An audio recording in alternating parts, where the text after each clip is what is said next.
श्री राम के ईश्वरत्व पर ही केवल बल दें तो उसका परिणाम होगा कि राम हमारे आराध्य तो होंगे पर हमारे अनुकरणीय नहीं होंगे। और उसका अभिप्राय यह है कि हम उनके अंतःकरण में उनका ध्यान और उनकी पूजा तो करेंगे, लेकिन ईश्वर मान लेने पर हम ये मान लेंगे कि वो हमारे लिए अनुकरणीय नहीं है या उनके चरित्र के द्वारा हम चरित्र का अनुगमन नहीं कर सकते। इसीलिए भगवान श्री राघवेंद्र का ईश्वरत्व जब कहीं जागता है तो रामायण में बड़ा मधुर संकेत आता है। भगवान श्री राघवेंद्र समुद्र के किनारे सेना के साथ बैठे हुए हैं और सेना के साथ बैठे हुए भगवान श्री राघवेंद्र प्रश्न ये करते हैं कि संकुल मकर उरग झक जाती अति अगाध दुस्तर सब भांति। भगवान श्री राघवेंद्र पूछते हैं कहीं भी तरीय जलधि गंभीरा। तो ये भगवान श्री राम का जो प्रश्न है ये ईश्वरीय प्रश्न है कि मानवीय प्रश्न है? ये ईश्वर पूछ रहा है कि समुद्र कैसे पार करें कि ये मनुष्य पूछ रहा?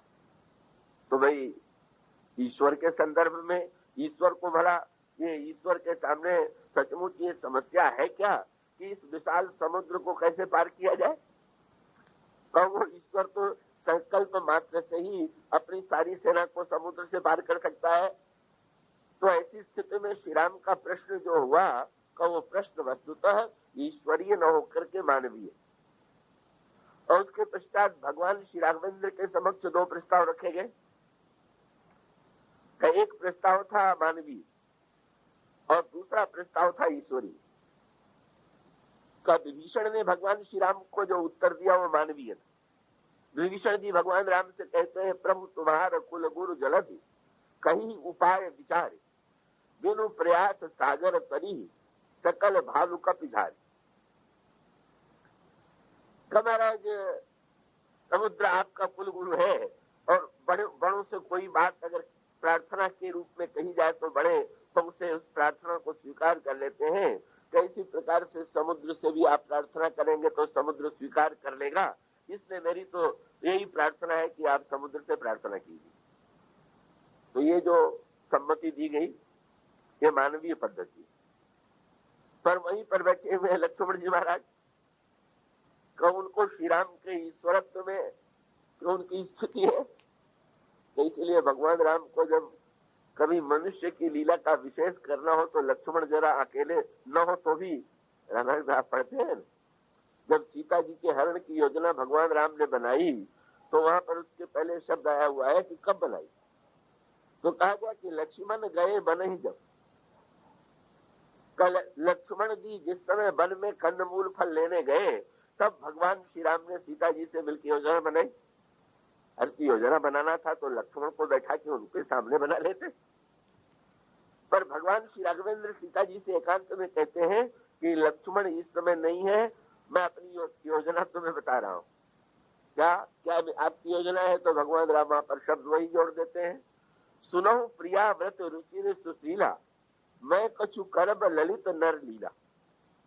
मैं मनुष्य जैसी लीला करना चाहता हूँ और लक्ष्मण के सामने मैं अगर उठाऊंगा तो तुरंत ईश्वरत्व पर आ जाएगा। अगर मैं ये कहूंगा कि रावण को मारने के लिए का ऐसे ऐसे मृग आवेगा, ऐसे हरण होगा, ऐसे पता लगाने के लिए जाएंगे, सेना जाएगी, रावण मारा जाएगा, तो लक्ष्मण बिगड़ करके कहेंगे कि ये सब झंझट करने की क्या आवश्यकता है? क्या रावण को मारना ही तो अंतिम उद्देश्य है? तो क्या आप संकल्प कर दीजिए या धनुष पर बाण चढ़ाइए और मर जाए। मुझे आदेश दे दीजिए कि मैं अभी रावण को विनष्ट कर दूं। भगवान श्री राघवेंद्र ने कहा लक्ष्मण के मन में ऐश्वर्य की अनुभूति की तीव्रता है। कब तो भगवान के निरंतर अंक में धारण करने वाले साक्षात शेष भगवान के अवतार हैं। श्री राम के और श्री राम के ईश्वरत्व से निरंतर परिचित हैं। इसलिए भगवान श्री राघवेंद्र श्री सीता जी के समक्ष अपनी मानवीय लीला के विस्तार की योजना बनाते हैं लक्ष्मण के सामने में। और यहाँ समुद्र के किनारे भी यही हो गया कि जो ही विभीषण ने कहा कि आपका कुलगुरु समुद्र है, भगवान श्री राघवेंद्र ने ठीक मानवीय पद्धति से उत्तर दिया, सखा कही तुम नीक उपाय। मित्र तुमने बहुत सुंदर उपाय बताया। और इतने नहीं, भगवान राम ने एक वाक्य और जोड़ दिया। भगवान राम ने कहा करिए दैव जो होए सहाय। अगर ईश्वर सहायक होगा, अगर दैव सहायक होगा तो तुमने जो उपाय बताया है उसमें सफलता मिलेगी। तो ये जो भगवान राम वाक्य कह रहे हैं ये तो शुद्ध मानवीय स्तर पर कह रहे हैं। तो कौन सा ईश्वर है जिसके सहायता की कल्पना भगवान राम कर रहे हैं?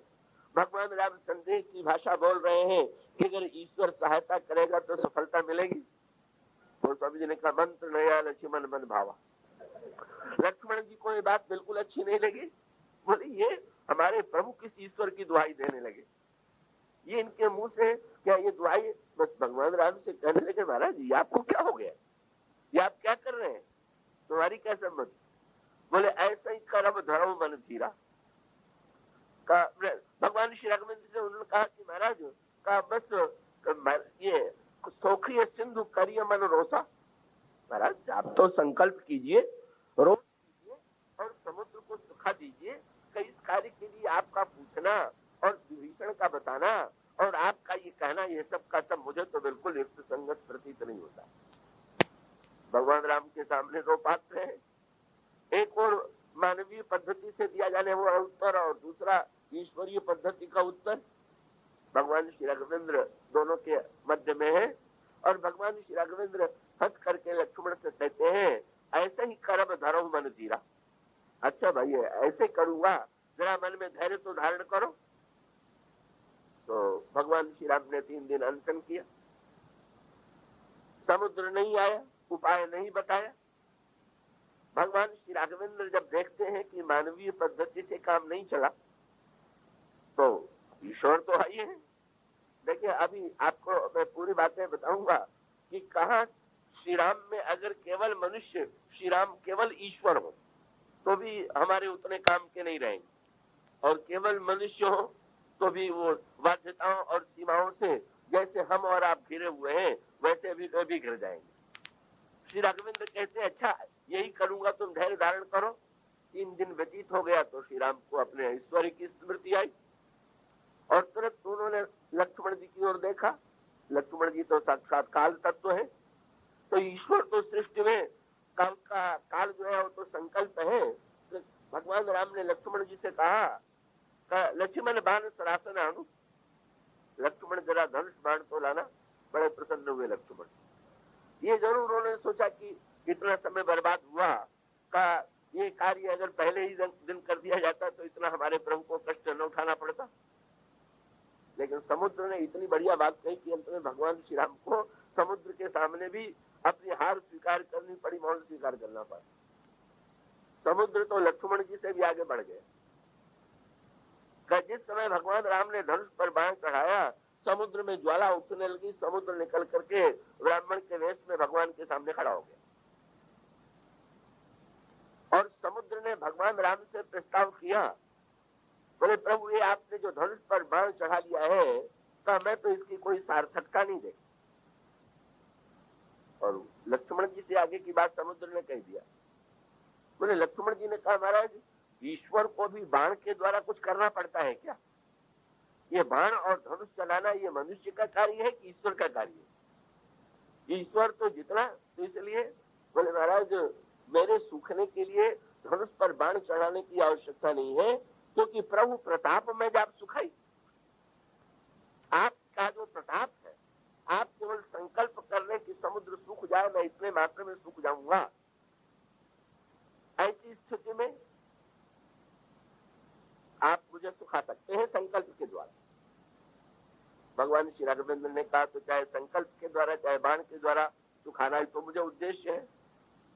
तो समुद्र ने ऐसी चेतावनी दे दिया कि भगवान श्री राम सावधान हो गए। समुद्र ने भगवान राम को मीठी चेतावनी दिया, अगर आप संकल्प के द्वारा मुझे सुखा देंगे, बाण के द्वारा मुझे सुखा देंगे तो आप जानते हैं क्या होगा? क्या होगा? बोले महाराज जो नाटक आप करने चले हो नाटक ही बिगड़ जाएगा। किसी अभिनेता की ये कुशलता नहीं है कि वो मंच पर अपनी योग्यता दिखावे। अभिनेता की विशेषता ये होनी चाहिए कि योग्यता नहीं, नाटक में जो पाठ बताया गया है वो करके दिखावे। अगर वो तो अब रामलीला होती है उसमें धनुष बना करके बांस का रख दिया जाता है और राजाओं से तोड़ने के लिए कहा जाता है। अब वो तो इतना सरल है कि उठा करके एक बच्चा भी इसको तोड़ करके नष्ट कर दे। तो जितने वहां पर राजा के रूप में आए हुए बैठे हैं अगर उनमें से कोई सचमुच धनुष तोड़ करके ये कह दे कि मैंने तो धनुष तोड़ दिया, आप जनक सीता का विवाह मुझसे करो, तो क्या सचमुच उसकी बड़ी प्रशंसा होगी कि वाह बड़ा योद्धा निकला, शंकर का धनुष तोड़ दिया? यही लगेगा कि सत्यानाश कर दिया इसने का नाटक था। तो वो मैंने कहीं घटना पढ़ी थी समाचार पत्र में कि जो व्यक्ति रावण बना था धनुष यज्ञ के संदर्भ में, रावण भी तो आता आया, तो उसको उस दिन जलपान उलपान ठीक से नहीं दिया गया, तो उसने सचमुच जो धनुष रखा था उसको उठा के तोड़ दिया और मंच पर कह दिया कि जनक अपनी कन्या का विवाह मुझसे कर दो। का बेचारे दर्शक तो चकित है कि ये कौन सा, कि ये विचित्र पाठ किस रामायण का पाठ आ गया। लेकिन वो तो जो जनक बना हुआ था वो बुद्धिमान था, उसने बिगड़ते हुए नाटक को ये कह करके संभाल लिया कि ये मूर्खों कौन सा नकली धनुष तुम उठा ले आए थे, तो असली धनुष ही नहीं था, इसलिए का वास्तविक धनुष ले आओ, इस धनुष से काम नहीं चलेगा। और इसका अभिप्राय ये हुआ कि ये तो नाटक में तो वस्तुतः जितना करने की बात आपको कही गई है, आप अपनी योग्यता मत दिखाइए, अपनी सामर्थ्य मत दिखाइए। आपको जितना करने, आपको अगर ये कह दिया गया है कि नाटक में आपको ये दिखलाना है कि हम चेष्टा कर रहे हैं और धनुष उठाने में कांप रहे हैं, तो आपकी कुशलता ही मानी जाएगी कि आप सचमुच ऐसा प्रदर्शित करें कि पूरी शक्ति आपने धनुष उठाने में लगा दिया, पर है वो उठ नहीं पा रहा। तो समुद्र ने बड़ी मीठी बात कही, बोले महाराज मुझे तो अपनी चिंता नहीं है, मैं तो सुखी जाऊंगा। चिंता किसकी? बोले आपके नाटक की चिंता है। आप ईश्वर भले ही हो, पर अपने ईश्वरत्व के प्रदर्शन के लिए तो नहीं आए हुए हैं, आए हुए हैं मनुष्य के प्रदर्शन के लिए, मनुष्य की लीला का अनुगमन करने के लिए। तो महाराज क्या किसी मनुष्य के लिए संभव है क्या कि मुझे संकल्प से या बाण से सुखा सके? ये बताइए। भगवान ने कहा ये तो संभव नहीं। तो आप जब मुझे जला देंगे तो आपका नाटक मैं कछु करब ललित नर लीला वो ठीक रहेगा कि? भगवान राम ने तुरंत कह दिया अच्छा भाई तो फिर उपाय तुम ही बताओ क्या करें। तो उस समय समुद्र में बड़ी सांकेतिक भाषा में ये कहा कि महाराज तो एक उपाय ये है कि आप जब ईश्वर होते हुए भी मनुष्य बने हैं तो आपकी महिमा ये नहीं है कि आप ईश्वरत्व के द्वारा अपना कार्य संपन्न करें। आपकी महिमा इसमें है कि आप सामर्थ्य होते हुए भी ईश्वरीय पद्धति का आश्रय न लेकर के मानवीय पद्धति का आश्रय ले। और मानवीय पद्धति का आश्रय यही है कि मनुष्य के सामने जब नदी या कहीं इस तरह से पार होने की समस्या आती है तो नौका का आश्रय लेता है और अधिक से अधिक प्रयत्न करता है तो पुल का निर्माण कर देता है। तो आप तो महाराज यही विधिनाथ पयोधि बधाई ही, आपकी लीला ठीक ठीक तब निभेगी, मैं जल जाऊं चाहे बचूं, पर आप अपने लीला के विषय में विचार करके देख लीजिए, आपका नाटक ठीक ठीक तभी निभाएगा जब आप मेरे ऊपर पुल का निर्माण करावें। और सचमुच भगवान श्री राघवेंद्र ने का समुद्र की बात को स्वीकार कर लिया और समुद्र पर सेतु निर्माण करके उन्होंने समुद्र को पार करने की चेष्टा और सचमुच उसी माध्यम से उन्होंने सेना को पार किया। यद्यपि वहां पर भी ध्यान रखिएगा कि गोस्वामी जी बड़ी सांकेतिक भाषा में बात करते हैं, वहां पर मानवीय पद्धति से भगवान श्री राम चल रहे हैं, तो ऐसा लगा कि अब तो ईश्वरीय पद्धति की कोई आवश्यकता नहीं। बस यहाँ पर वही प्रश्न फिर जटिल कि मनुष्य बन करके इसका अभिप्राय है कि वैसे तो योग के ग्रंथों में आता है कई लोग बड़ी महासिद्ध पुरुषों के लिए खड़ाऊ पहन करके नदी को पार हो गए, जल पर चल करके का महापुरुषों के चलने का वर्णन पुराणों में और संतों की जीवनियों में आता है। लेकिन क्या समाज के प्रत्येक व्यक्ति के लिए का वो जो कथाएं आई हुई हैं वो केवल श्रद्धा से पढ़ने को छोड़ करके क्या सबके लिए संभव है कि संसार में जितने व्यक्ति हैं प्रयाग में या सारे विश्व में या सारे देश में का वे सबके सब लोग योग मार्ग का आश्रय लें, योग से सिद्धि प्राप्त करें और सिद्धि प्राप्त करके नदी से पार होने की चेष्टा करें? बिल्कुल असंभव है, असाध्य है और ये मार्ग सबके लिए ठीक नहीं। वो तो ये बताने के लिए है कि ऐसा भी संभव है अपवाद के रूप में। तो व्यक्ति ने जो मनुष्य ने समाज के कल्याण के लिए जो मार्ग चुना है वो मार्ग वही है कि यहाँ पर यमुना पार करने के लिए, गंगा को पार करने के लिए किसी योग सिद्धि और चमत्कार की आवश्यकता आवश्यकता नहीं है। का अति अपार जे सरित भर जो नृप सेतु कराही चढ़ी पिपीली कऊ परम लघु बिनु श्रम पार ही जाए।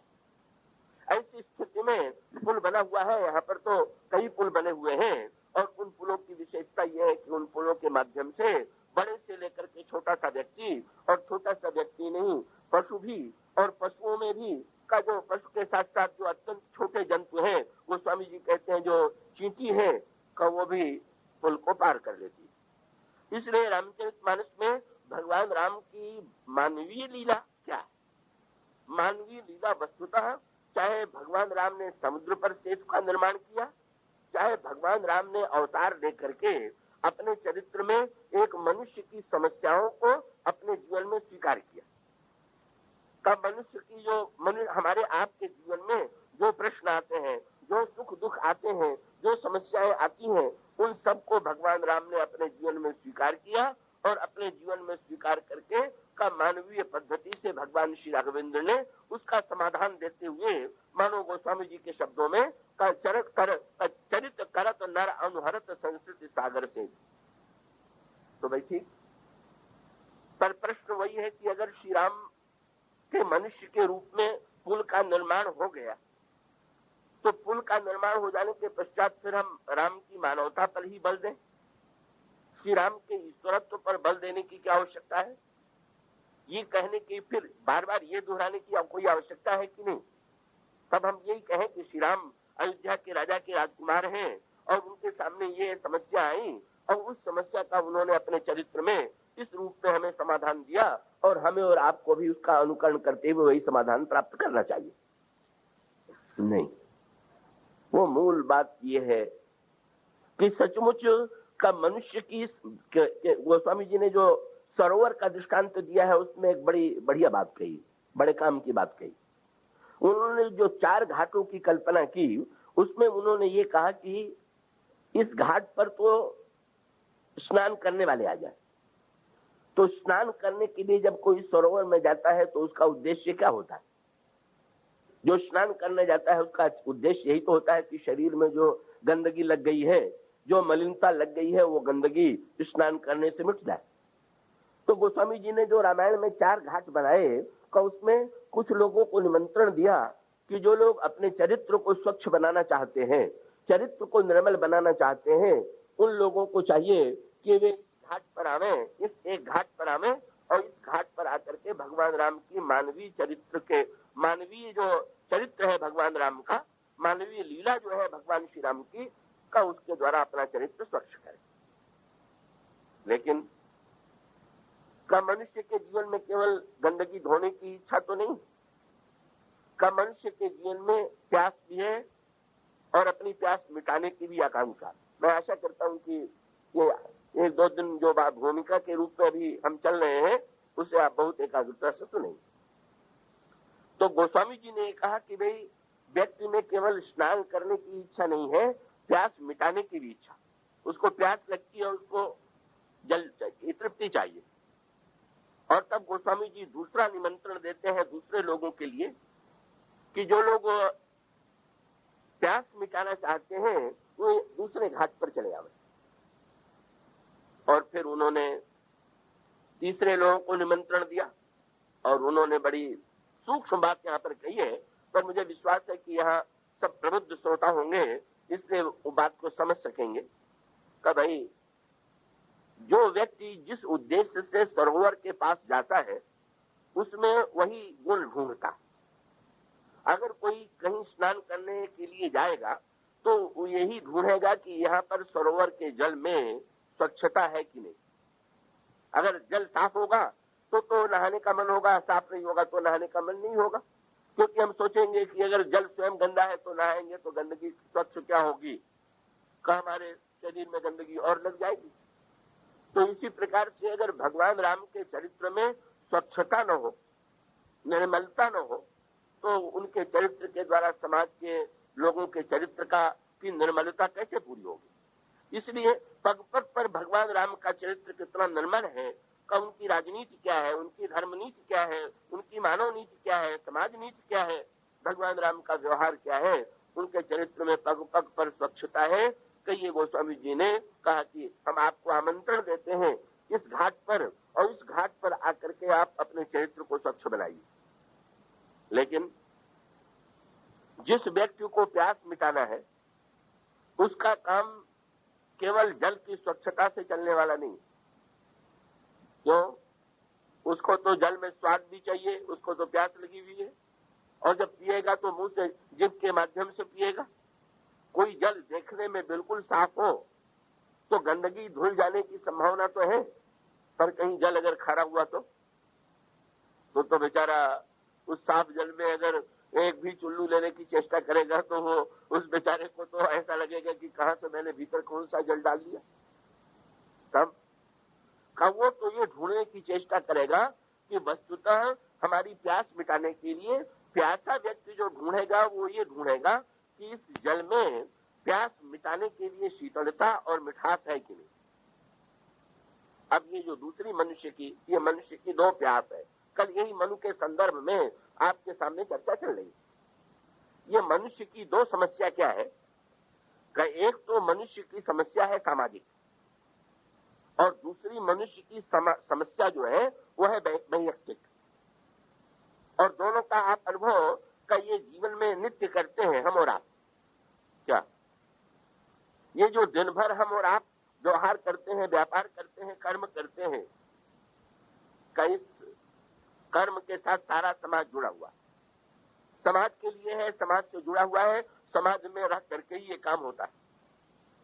लेकिन आप नित्य देखते हैं क्या कि कितना भी सामाजिक कार्य आवश्यक क्यों न हो, कितना भी आपको समाज की सेवा करके या समाज के लिए कार्य करके सुख क्यों न मिले, लेकिन ये रचना हमारे आप की ऐसी हुई है कि अगर कोई व्यक्ति निर्णय कर ले कि हम जीवन भर 24 घंटे ये निरंतर कर्म ही करते रहेंगे, समाज की सेवा ही करते रहेंगे, तो फिर देखिए क्या दशा होती।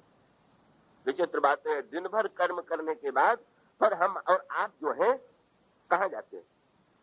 पहले देश से निकल करके, प्रांत से निकल करके, शहर से निकल करके दिन में शहर में घूमते रहे, पर जो ही शाम हुई, जो ही रात हुई, आप भीड़ से, सारे समाज की भीड़ से हट करके परिवार के भीड़ में आ गए। थोड़े से परिवार के सदस्यों से आपने थोड़ी देर मीठी मीठी बात की रात के समय, लेकिन उसके बाद कुछ घंटे के बाद ये दशा होगी कि परिवार वाले भी लगेगा कि इनसे छुट्टी मिले तो जरा हम सोएं तो।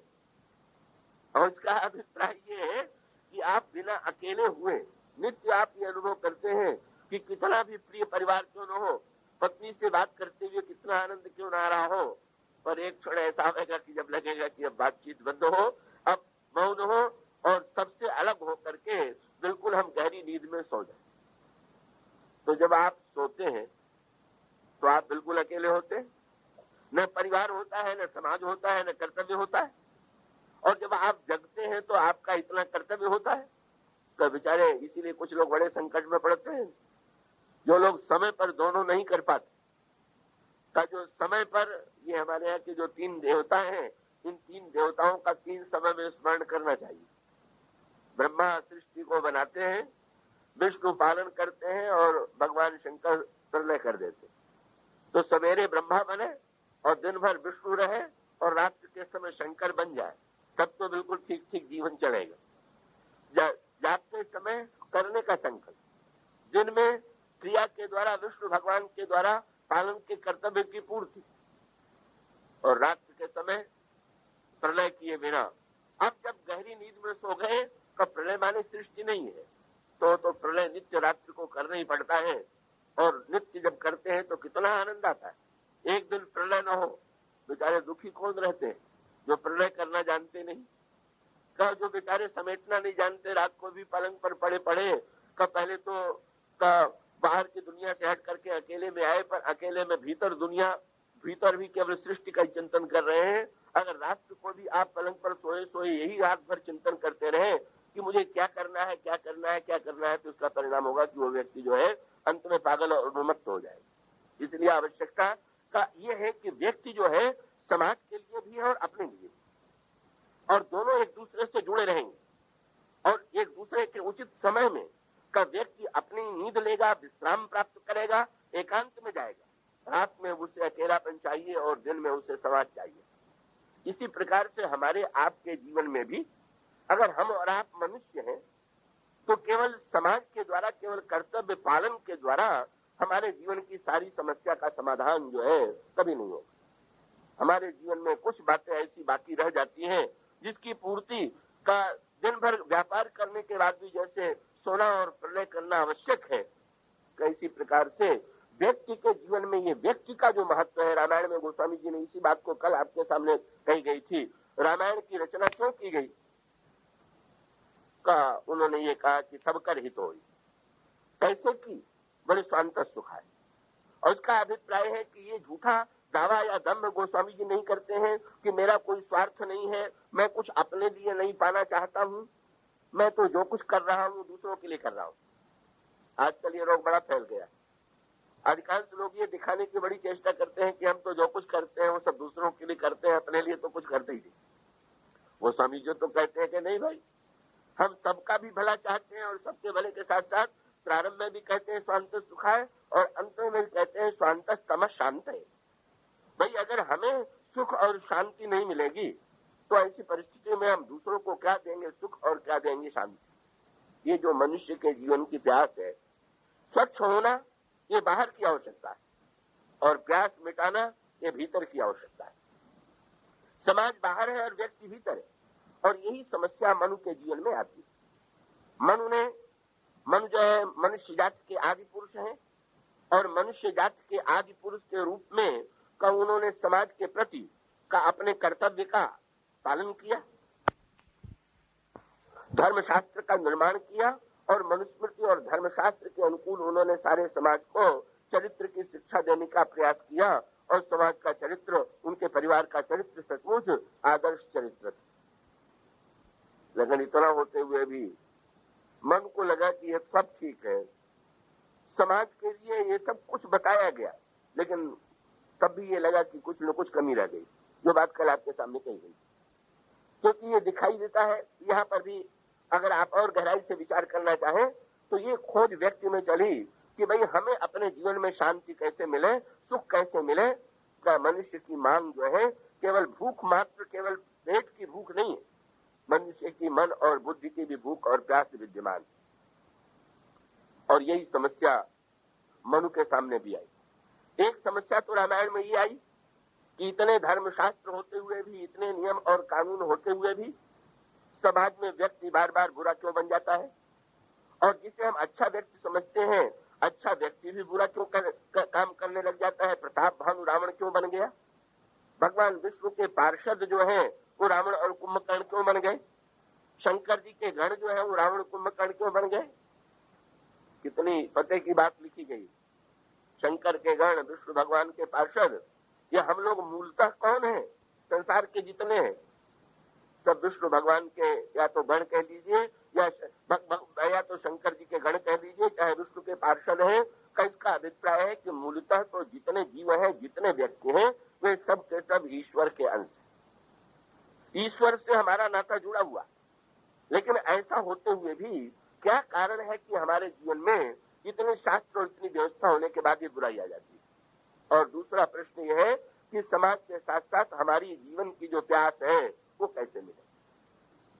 मनु के जीवन में यही दोनों प्रश्न आए और तब उनके जीवन में बेचैनी का उन्होंने दो परंपराओं के द्वारा अब मनुष्य के जीवन में पूर्ण सुख शांति के लिए जो दो परंपराएं हैं वो मनु के वंश में दोनों परंपराओं का वहां पर वर्णन किया गया। अगर आप ध्यान से पढ़े तो ये कल जो चौपाइयां पढ़ी गई थी, स्वयंभू मनु और शत्रुपा जनते भई नर सृष्टि अनुपा दंपति धर्म आचरण नीका अजहु गाव सुत जही कह लीका नृप उत्तान पाद सुत जासु ध्रुव हरि भगत भय सुत जासु। एक तो इनकी परंपरा में ध्रुव का जन्म हुआ और इन्हीं के मनु की ही परंपरा में देवहूति का जन्म हुआ। एक पुरुष और एक कन्या, और दोनों का भगवान से बड़ा संबंध है। ध्रुव ने तपस्या करके भगवान को पाया, भगवान का दर्शन किया और देवहूति के गर्भ से भगवान का जन्म हुआ। याद रखिएगा।